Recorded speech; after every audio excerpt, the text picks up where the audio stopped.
Chapter 13. Alicia Berenson's Diary, July 22nd. I hate the fact there's a gun in the house. We had another argument about it last night. At least I thought that's what we were fighting about. I'm not so sure now. Gabriel said it was my fault we argued. I suppose it was. I hated seeing him so upset, looking at me with hurt eyes. I hate causing him pain, and yet sometimes I desperately want to hurt him, and I don't know why. He said I came home in a horrible mood, that I marched upstairs and started screaming at him. Perhaps I did. I suppose I was upset. I'm not altogether sure what happened. I had just gotten back from the park. I don't remember much of the walk. I was daydreaming, thinking about work, about the Jesus picture. I remember walking past a house on my way home. Two boys were playing with a hose. They couldn't have been older than 7 or 8. The older boy was spraying the younger with a jet of water, a rainbow of colour sparkling in the light. A perfect rainbow. The younger boy stretched out his hands, laughing. I walked past and I realised my cheeks were wet with tears. I dismissed it then, but thinking about it now, it seems obvious. I don't want to admit the truth to myself that a huge part of my life is missing, that I've denied I want children, pretending I have no interest in them, that all I care about is my art. And it's not true, it's just an excuse. The truth is I'm scared to have kids. I am not to be trusted with them, not with my mother's blood running through my veins. That's what was on my mind, consciously or unconsciously, when I got home. Gabriel was right, I was in a bad state, but I never would have exploded if I hadn't found him cleaning the gun. It upsets me so much that he has it, and it hurts me he won't get rid of it, no matter how many times I beg him. He always says the same thing, that it was one of his father's old rifles from their farm, and he gave it him when he was 16, that it has sentimental value and blah blah blah. I don't believe him. I think there's another reason he's keeping it. I said so, and Gabriel said there was nothing wrong with wanting to be safe, wanting to protect his house and wife. What if someone broke in? Then we call the police, I said. We don't fucking shoot them. I had raised my voice, but he raised his louder, and before I knew it, we were yelling at each other. Maybe I was a bit out of control, but I was only reacting to him. There's an aggressive side to Gabriel, a part of him I only glimpse occasionally, and when I do, it scares me. For those brief moments, it's like living with a stranger, and that's terrifying. We didn't speak for the rest of the evening. We went to bed in silence. This morning we had sex and made up. We always seem to resolve our problems in bed.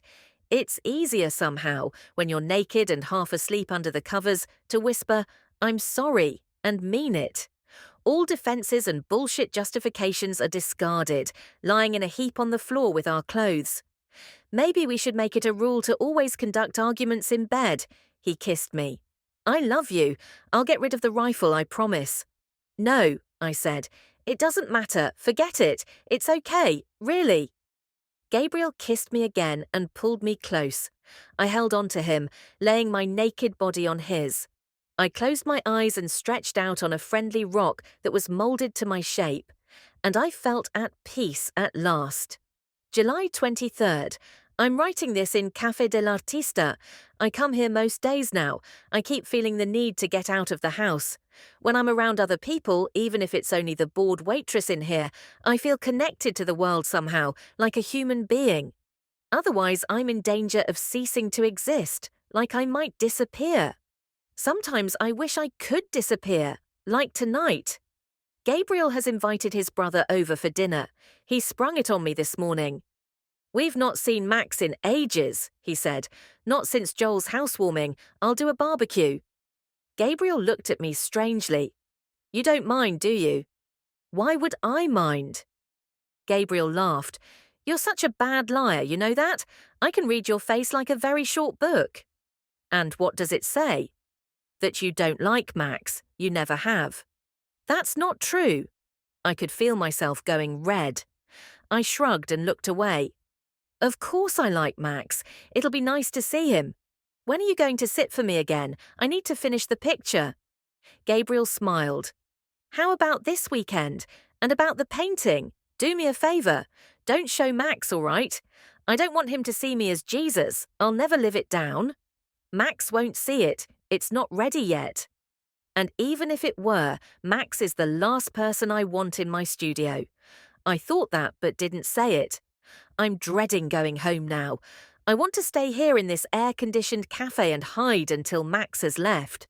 But the waitress is already making little impatient noises and emphatically checking her watch. I'll be kicked out soon, and that means short of wandering the streets all night like a mad person, I have no choice but to go home and face the music. And face Max. July 24th. I'm back in the cafe. Someone was sitting at my table, and the waitress gave me a sympathetic look. At least I think that's what she was communicating, a sense of solidarity, but I could be wrong. I took another table, facing in, not out, by the air conditioning unit. There's not much light. It's cold and dark, which suits my mood. Last night was awful, worse than I thought it would be. I didn't recognize Max when he arrived. I don't think I've ever seen him out of a suit before. He looked a bit silly in shorts. He was sweating profusely after the walk from the station. His bald head was red and shiny, and dark patches were spreading out from under his armpits. He wouldn't meet my eye at first. Or was it me, not looking at him? He made a big thing of the house, saying how different it looked, how long it was since we'd invited him, that he was starting to think we'd never ask. Again. Gabriel kept apologizing, saying how busy we'd been, me with the upcoming exhibition and him with work, and we'd not seen anyone. Gabriel was smiling, but I could tell he felt annoyed that Max had made such a point of it. I kept up a pretty good front at first. I was waiting for the right moment. And then I found it. Max and Gabriel went into the garden and got the barbecue going. I hung around in the kitchen on the pretext of making a salad. I knew Max would make an excuse to come and find me, and I was right. After about 5 minutes, I heard his heavy, thudding footsteps. He doesn't walk at all like Gabriel. Gabriel is so silent. He's like a cat. I never hear him moving around the house at all. "Alicia," Max said. I realized my hands were shaking as I chopped the tomatoes.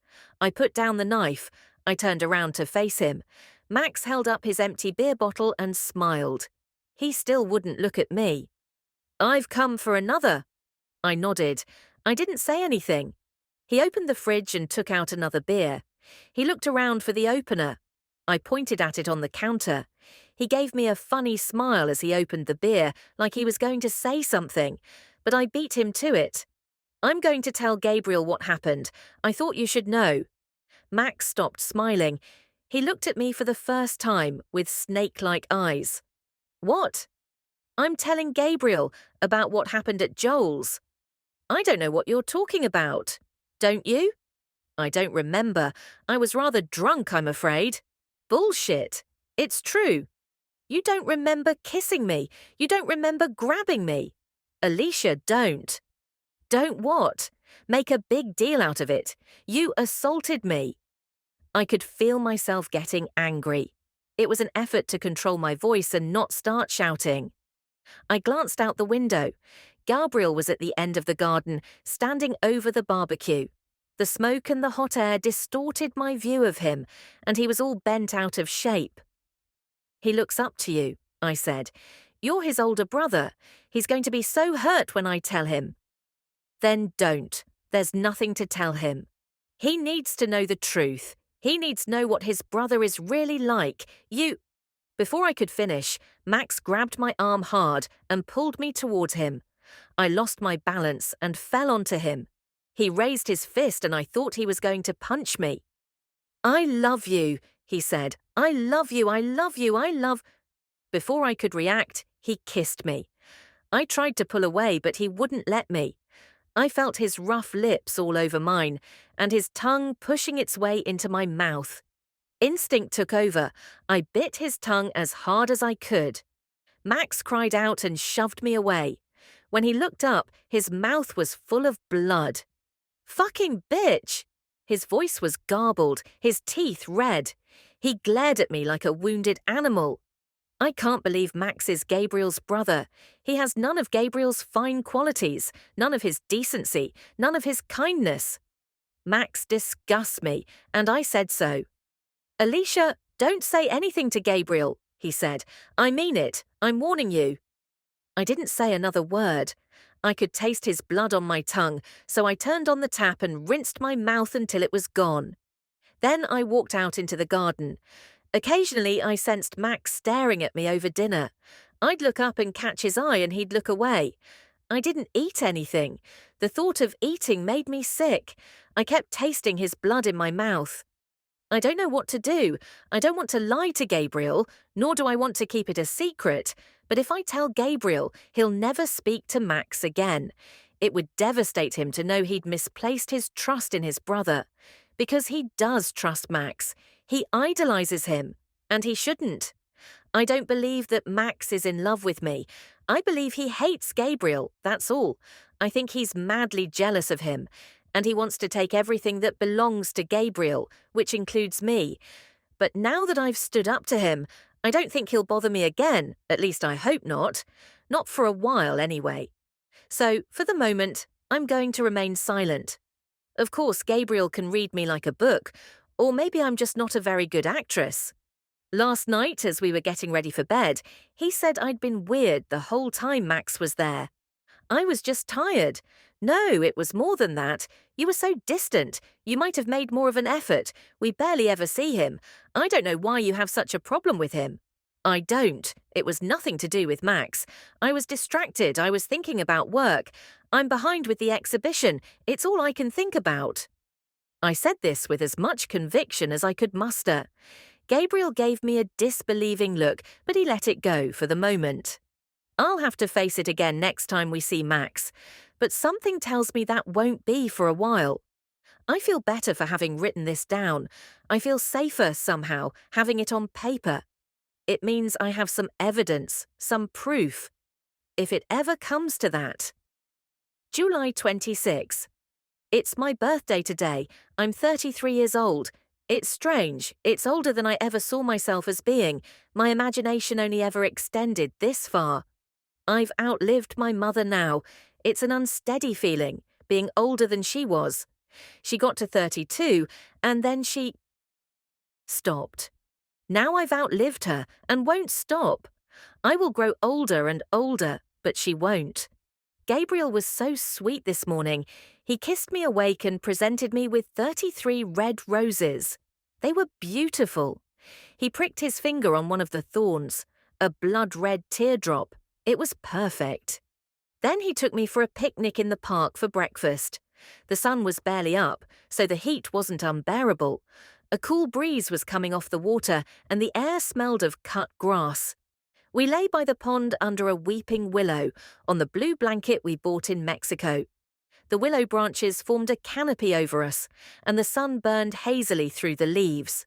We drank champagne and ate small sweet tomatoes with smoked salmon and slivers of bread. Somewhere in the back of my mind was a vague feeling of familiarity, a nagging sense of déjà vu I couldn't quite place. Perhaps it was simply a recollection of childhood stories, fairy tales, and magical trees being gateways to other worlds. Perhaps it was something more prosaic. And then the memory came back to me. I saw myself when very young, sitting under the branches of the willow tree in our garden in Cambridge. I'd spend hours hiding there. I may not have been a happy child, but during the time I spent under the willow tree, I felt a similar contentment to lying here with Gabriel. And now it was as if the past and the present were coexisting simultaneously in one perfect moment. I wanted that moment to last forever.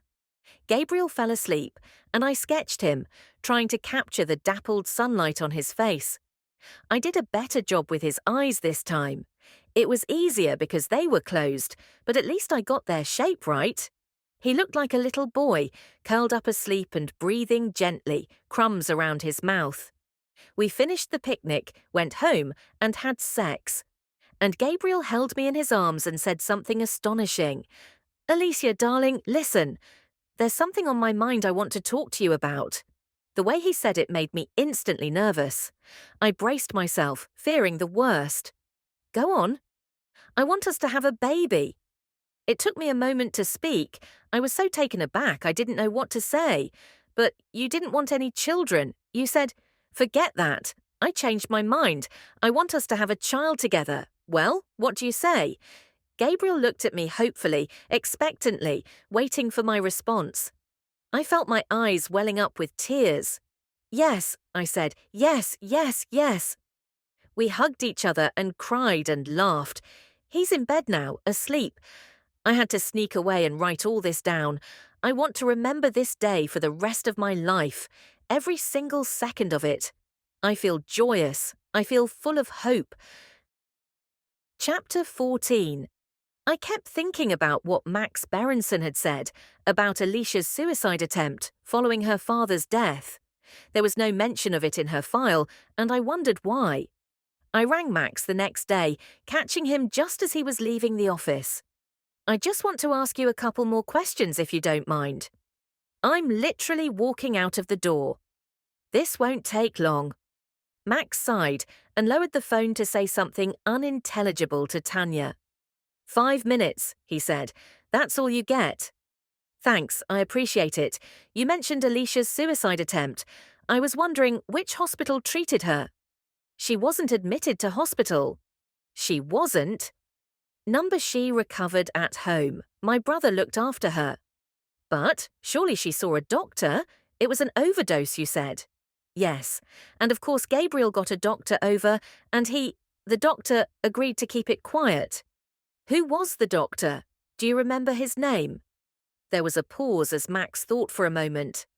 I'm sorry, I can't tell you. I can't recall. Was it their GP? No, I'm sure it wasn't. My brother and I shared a GP.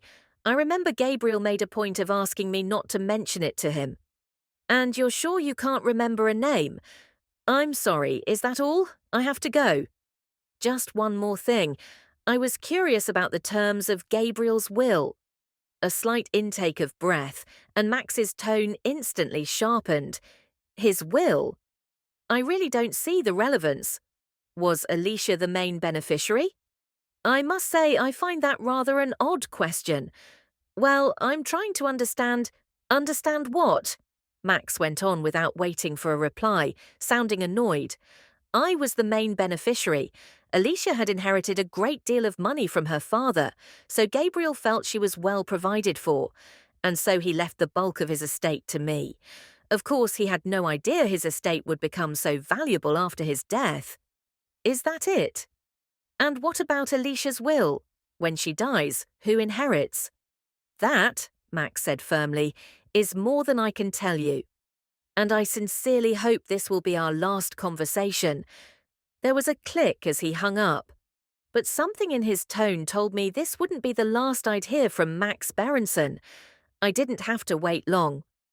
Diomedes called me into his office after lunch. He looked up when I walked in but didn't smile. What is the matter with you? With me? Don't play the idiot. You know who I had a call from this morning? Max Berenson. He says you contacted him twice and asked a lot of personal questions. I asked him for some information about Alicia. He seemed fine with it. Well, he's not fine now. He's calling it harassment. Oh, come on. The last thing we need is a lawyer making a fuss. Everything you do must be within the confines of the unit and under my supervision. Understood? I was angry, but I nodded. I stared at the floor like a sullen teenager. Diomedes responded appropriately, giving me a paternal pat on the shoulder. Theodore, let me give you some advice. You're going about this the wrong way. You're asking questions, searching for clues, like it's a detective story. He laughed and shook his head. You won't get to it like that. Get to what? The truth. Remember Bion, no memory, no desire, no agenda. As a therapist, your only goal is to be present and receptive to your feelings as you sit with her. That's all you need to do. The rest will take care of itself. I know, you're right. Yes, I am. And don't let me hear you've been making any more visits to Alicia's relations. Understood? You have my Chapter 15.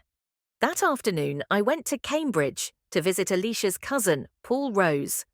As the train approached the station, the landscape flattened out, and the fields let in an expanse of cold blue light.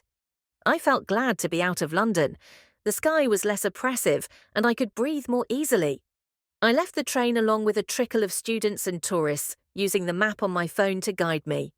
The streets were quiet. I could hear my footsteps on the pavement echoing. Abruptly, the road stopped. A wasteland lay ahead, muddy earth and grass leading to the river.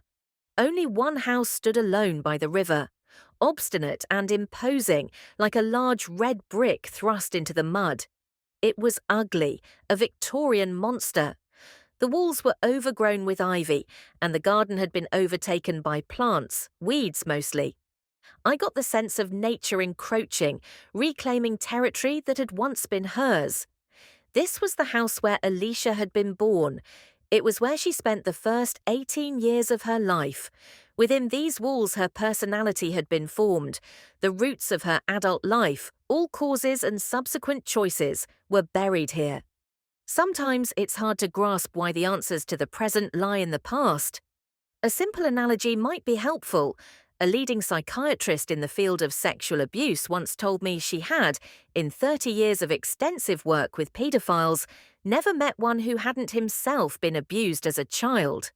This doesn't mean that all abused children go on to become abusers, but it is impossible for someone who was not abused to become an abuser. No one is born evil. As Winnicott put it, a baby cannot hate the mother without the mother first hating the baby. As babies, we are innocent sponges, blank slates, with only the most basic needs present: to eat, shit, love, and be loved. But something goes wrong depending on the circumstances into which we are born and the house in which we grow up. A tormented, abused child can never take revenge in reality, as she is powerless and defenseless, but she can and must harbour vengeful fantasies in her imagination. Rage, like fear, is reactive. Something bad happened to Alicia, probably early in her childhood, to provoke the murderous impulses that emerged all those years later. Whatever the provocation, not everyone in this world would have picked up the gun and fired it point blank into Gabriel's face. Most people could not. That Alicia did so points to something disordered in her internal world. That's why it was crucial for me to understand what life had been like for her in this house, to find out what happened to shape her, make her into the person she became, a person capable of murder. I wandered farther into the overgrown garden, through the weeds and waving wildflowers, and made my way along the side of the house. At the back was a large willow tree, a beautiful tree, majestic, with long bare branches sweeping to the ground. I pictured Alicia as a child playing around it and in the secret magical world beneath its branches. I smiled. Then I felt uneasy suddenly. I could sense someone's eyes on me. I looked up at the house. A face appeared at an upstairs window. An ugly face, an old woman's face, pressed against the glass, staring straight at me. I felt a strange, inexplicable shiver of fear. I didn't hear the footsteps behind me until too late. There was a bang, a heavy thud, and a stab of pain at the back of my head. Everything went black. Chapter 16. I woke up on the hard, cold ground on my back. My first sensation was pain. My head was throbbing, stabbing, as if my skull had been cracked open. I reached up and gingerly touched the back of my head. "No blood," said a voice, "but you'll have a nasty bruise tomorrow, not to mention a cracking headache." I looked up and saw Paul Rose for the first time.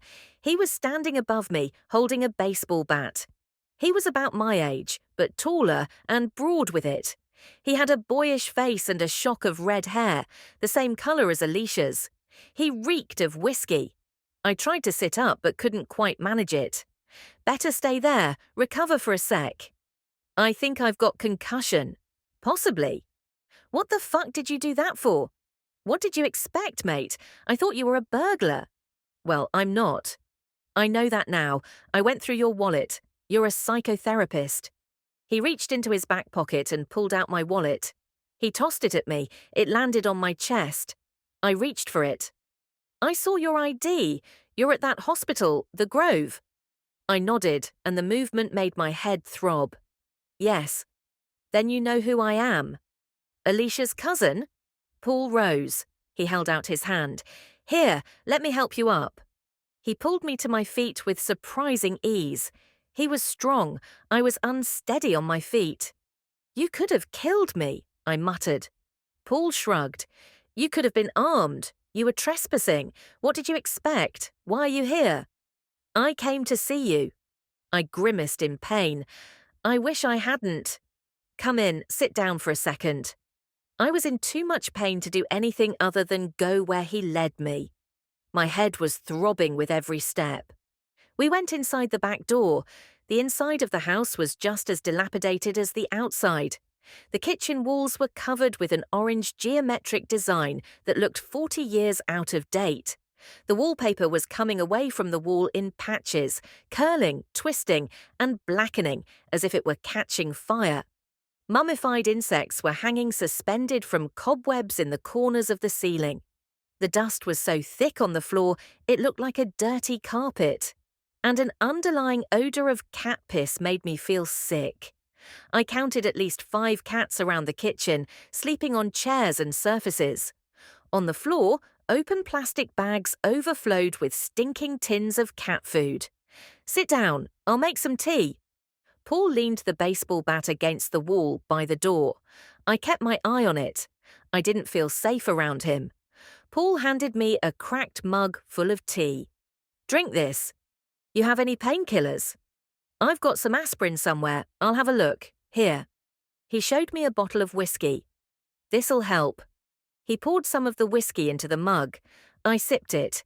It was hot, sweet, and strong. There was a pause as Paul drank his tea, staring at me. I was reminded of Alicia and that piercing gaze of hers. How is she? He asked eventually. He continued before I could reply. I've not been to see her. It's not easy getting away.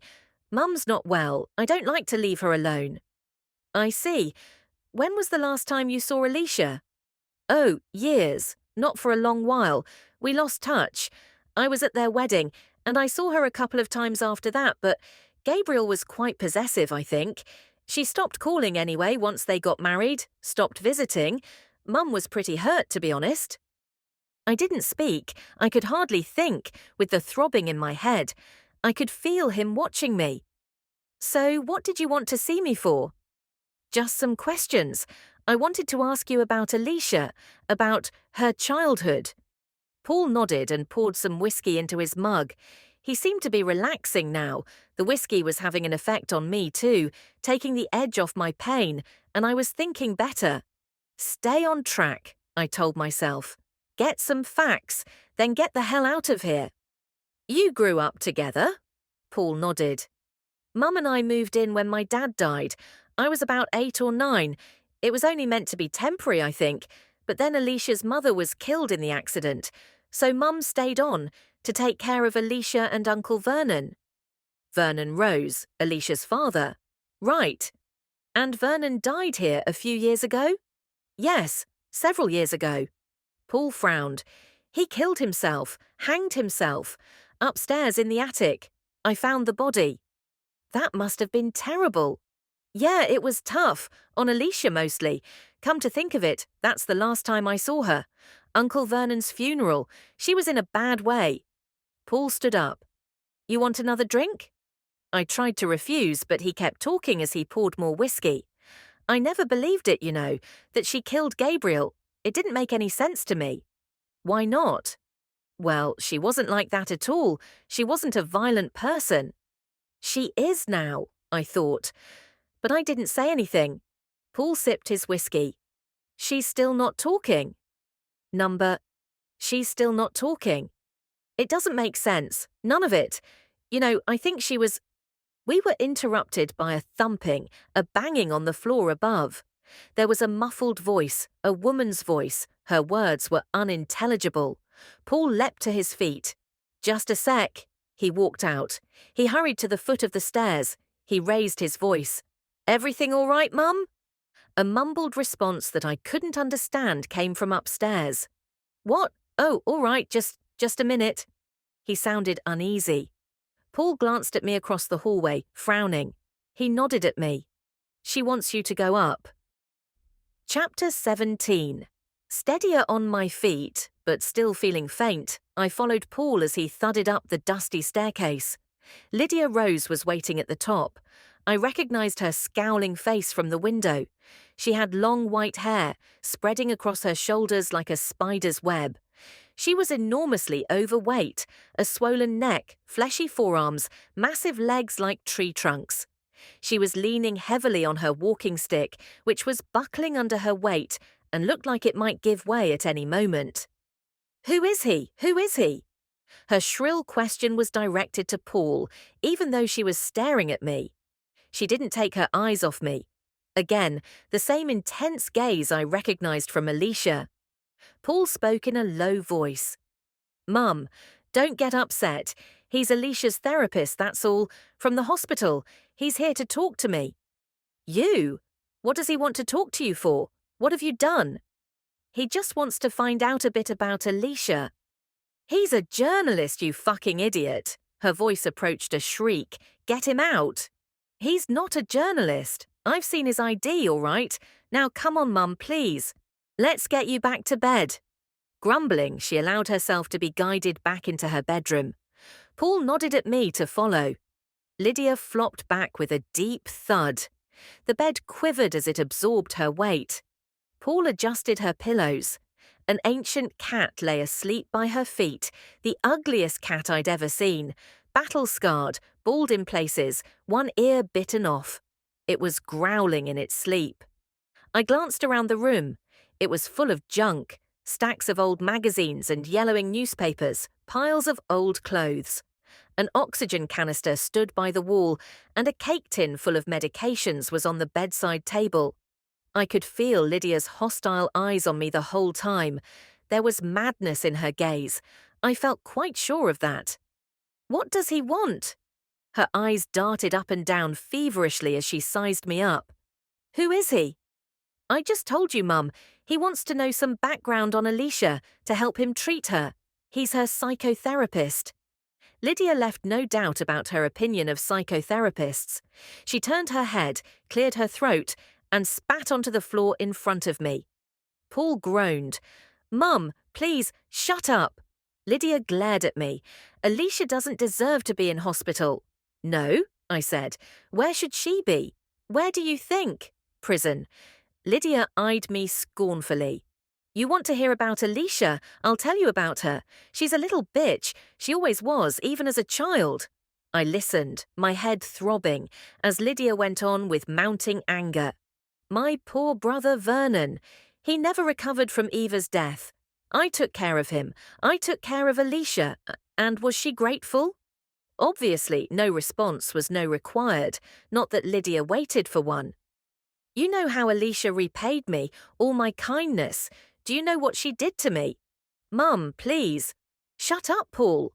Lydia turned to me. I was surprised how much anger was in her voice. "The bitch painted me. She painted me without my knowledge or permission. I went to her exhibition, and there it was, hanging there. Vile, disgusting, an obscene mockery." Lydia was trembling with anger, and Paul looked concerned. He gave me an unhappy glance. "Maybe it's better if you go now, mate. It's not good for Mum to get upset." I nodded. Lydia Rose was not well, no doubt about that. I was more than happy to escape. I left the house and made my way back to the train station with a swollen head and a splitting headache. What a fucking waste of time. I'd found out nothing, except it was obvious why Alicia had gotten out of that house as soon as she could. It reminded me of my own escape from home at the age of 18, fleeing my father. It was all too obvious who Alicia was running away from, Lydia Rose. I thought about the painting Alicia had done of Lydia. An obscene mockery, she called it. Well, time to pay a visit to Alicia's gallery and find out why the picture had upset her aunt so much. As I left Cambridge, my last thoughts were of Paul. I felt sorry for him, having to live with that monstrous woman, be her unpaid slave. It was a lonely life. I didn't imagine he had many friends, or a girlfriend. I wouldn't be surprised if he was still a virgin. Something about him remained stunted, despite his size, something thwarted. I had taken an instant and violent dislike to Lydia, probably because she reminded me of my father. I would have ended up like Paul if I had stayed in that house, if I had stayed with my parents in Surrey, at the beck and call of a madman. I felt depressed all the way back to London, sad, tired, close to tears. I couldn't tell if I was feeling Paul's sadness or my own. Chapter 18. Kathy was out when I got home. I opened her laptop and tried to access her email, but with no luck. She was logged out. I had to accept that she might never repeat her mistake. Would I keep checking ad nauseum, give in to obsession, driving myself mad? I had enough self-awareness to appreciate the cliché I had become, the jealous husband. And the irony that Kathy was currently rehearsing Desdemona in Othello hadn't escaped me. I should have forwarded the emails to myself that first night as soon as I'd read them. Then I'd have some actual physical evidence. That was my mistake. As it was, I had begun questioning what I had seen. Was my recollection to be trusted? I'd been stoned out of my mind after all. Had I misunderstood what I had read? I found myself concocting outlandish theories to prove Kathy's innocence. Maybe it was just an acting exercise. She was writing in character, in preparation for Othello. She had spent 6 weeks speaking in an American accent when preparing for All My Sons. It was possible something similar was going on here. Except the emails were signed by Kathy, not Desdemona. If only I had imagined it all, then I could forget it, the way you forget a dream. I could wake up and it would fade away. Instead, I was trapped in this endless nightmare of mistrust, suspicion, paranoia. Although on the surface little had changed. We still went for a walk together on Sunday. We looked like every other couple strolling in the park. Perhaps our silences were longer than usual, but they seemed comfortable enough. Under the silence, however, a fevered one-sided conversation was taking place in my mind. I rehearsed a million questions. Why did she do it? How could she? Why say she loved me and marry me, fuck me and share my bed, then lie to my face and keep lying year after year? How long had it been going on? Did she love this man? Was she going to leave me for him? I looked through her phone a couple of times when she was in the shower, searching for text messages, but found nothing. If she'd received any incriminating texts, she had deleted them. She wasn't stupid, apparently, just occasionally careless. It was possible I'd never know the truth. I might never find out. In a way, I hoped I wouldn't. Kathy peered at me as we sat on the couch after the walk. "Are you all right?" "What do you mean?" "I don't know. You seem a bit flat." "Today?" "Not just today. Recently." I evaded her eyes. "Just work. I've got a lot on my mind." Kathy nodded, a sympathetic squeeze of my hand. She was a good actress. I could almost believe she cared. "How are rehearsals going?" "Better. Tony came up with some good ideas. We're going to work late next week to go over them." "Right." I no longer believed a word she said. I analysed every sentence, the way I would with a patient. I was looking for subtext, reading between the lines for non-verbal clues. Subtle inflections, evasions, omissions. Lies. "How is Tony?" "Fine." She shrugged, as if to indicate she couldn't care less. I didn't believe that. She idolized Tony, her director, and was forever talking about him. At least she used to. She hadn't mentioned him quite so much recently. They talked about plays and acting and the theatre, a world beyond my knowledge. I'd heard a lot about Tony, but only glimpsed him once, briefly, when I went to meet Kathy after a rehearsal. I thought it odd that Kathy didn't introduce us. He was married, and his wife was an actress. I got the sense Kathy didn't like her much. Perhaps his wife was jealous of their relationship, as I was. I suggested the four of us go out for dinner, but Kathy hadn't been particularly keen on the idea. Sometimes I wondered if she was trying to keep us apart. I watched Kathy open her laptop. She angled the screen away from me as she typed. I could hear her fingers tapping. Who was she writing to? Tony. What are you doing? I yawned. Just emailing my cousin. She's in Sydney now. Is she? Send her my love. I will. Kathy typed for a moment longer, then stopped typing and put down the laptop. I'm going to have a bath. I nodded. Okay. She gave me an amused look. Cheer up, darling. Are you sure you're okay? I smiled and nodded. She stood up and walked out. I waited until I heard the bathroom door close and the sound of running water. I slid over to where she had been sitting. I reached for her laptop. My fingers were trembling as I opened it. I reopened her browser and went to her email login, but she'd logged out. I pushed away the laptop with disgust. This must stop, I thought. This way madness lies. Or was I mad already? I was getting into bed, pulling back the covers, when Kathy walked into the bedroom, brushing her teeth. I forgot to tell you, Nicole is back in London next week. Nicole? You remember Nicole? We went to her going away party. Oh, didn't say anything? Neither did she. She disappeared from the door.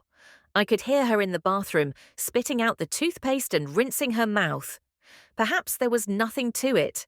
Perhaps it was entirely innocent, and Kathy really was going to meet Nicole on Thursday. Perhaps only one way to find out. Chapter 19. There were no queues outside Alicia's gallery this time, as there had been that day, 6 years ago, when I had gone to see the Alcestis. A different artist was hanging in the window now, and despite his possible talent, he lacked Alicia's notoriety and subsequent ability to draw in the crowds. As I entered the gallery, I shivered. It was even colder in here than on the street. There was something chilly about the atmosphere, as well as the temperature. It smelled of exposed steel beams and bare concrete floors. It was soulless, I thought, empty. The gallerist was sitting behind his desk. He stood up as I approached. Jean-Félix Martin was in his early 40s, a handsome man with black eyes and hair, and a tight t-shirt with a red skull on it. I told him who I was and why I had come. To my surprise, he seemed perfectly happy to talk about Alicia. He spoke with an accent. I asked if he was French. Originally from Paris, but I've been here since I was a student, 20 years at least. I think of myself more as British these days. He smiled and gestured to a back room. Come in, we can have a coffee. Thanks. Jean-Félix led me into an office that was essentially a storeroom, crowded with stacks of paintings. How is Alicia? He asked, using a complicated-looking coffee machine. Is she still not talking? I shook my head. No. He nodded and sighed.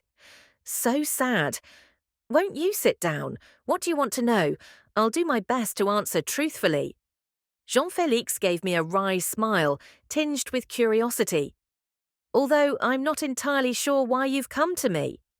You and Alicia were close, weren't you, apart from your professional relationship? Who told you that?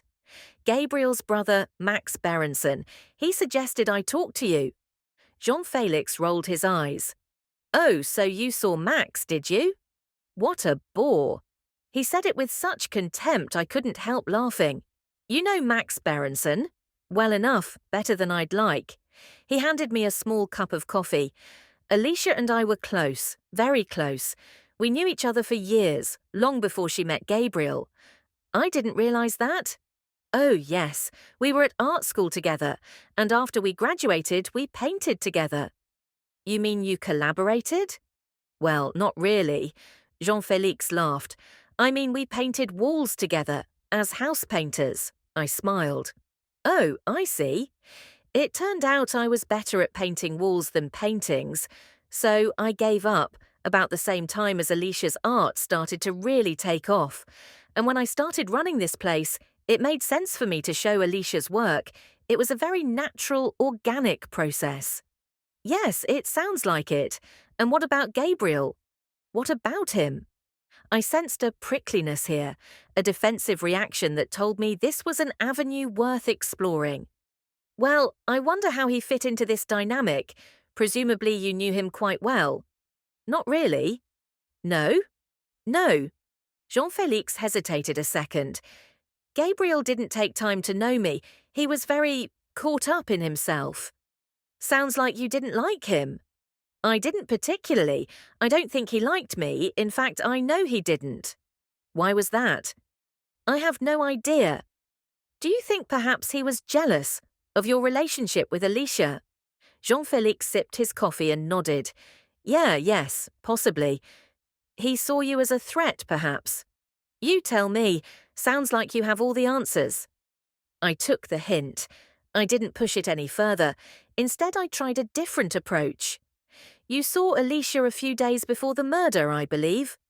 Yes, I went to the house to see her. Can you tell me a little about that? Well, she had an exhibition coming up, and she was behind with her work. She was rightfully concerned. You hadn't seen any of the new work. Number. She'd been putting me off for ages. I thought I'd better check on her. I expected she'd be in the studio at the end of the garden, but she wasn't. No? No, I found her in the house. How did you get in? Jean-Félix looked surprised by the question. What? I could tell he was making some quick mental evaluation. Then he nodded. Oh, I see what you mean. Well, there was a gate that led from the street to the back garden. It was usually unlocked. And from the garden I went into the kitchen through the back door, which was also unlocked. He smiled. You know, you sound more like a detective than a psychiatrist. I'm a psychotherapist. Is there a difference? I'm just trying to understand Alicia's mental state. How did you experience her mood? Jean-Félix shrugged. She seemed fine, a little stressed about work. Is that all? She didn't look like she was going to shoot her husband in a few days, if that's what you mean. She seemed fine. He drained his coffee and hesitated as a thought struck him. Would you like to see some of her paintings? Without waiting for a reply, Jean-Félix got up and walked to the door, beckoning me to follow. Come on,